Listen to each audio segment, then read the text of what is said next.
ছাদে এসে দেখতেছি আমার কুমড়ো গাছে ৩টা কুমড়ো ফুল ফুটে আছে। এখন এই ফুলগুলোকে ফেলে দেব না। মাত্র ৩টা যদিও, কিন্তু এগুলো আমার কাছে বাজার থেকে কিনে আনা দামি, দামি মাছ মাংসের চেয়েও অনেক মূল্যবান।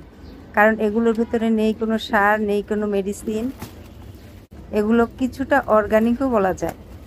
বাজার থেকে যেগুলো কিনে খাই তার তুলনায় আমাদেরগুলোই অর্গানিক। ফুলগুলোকে নিয়ে এসে ভালোভাবে ধুয়ে ভেতর থেকে হলুদটা বের করে একটি ডিমের কুসুমের সাথে একটু পেঁয়াজ কুচি, কাঁচামরিচ কুচি, গোলমরিচের গুঁড়ো, পিংস, ধনিয়া পাতা, সর্ষের তেল দিয়ে ভালোভাবে ম্যাশ করে ফুলের ভেতরে ঢুকিয়ে দিয়ে উপর থেকে একটু গ্রেট করা চিজ দিয়ে মুড়িয়ে নিয়েছি। এবার একটি ডিম ফেটিয়ে নিয়েছি।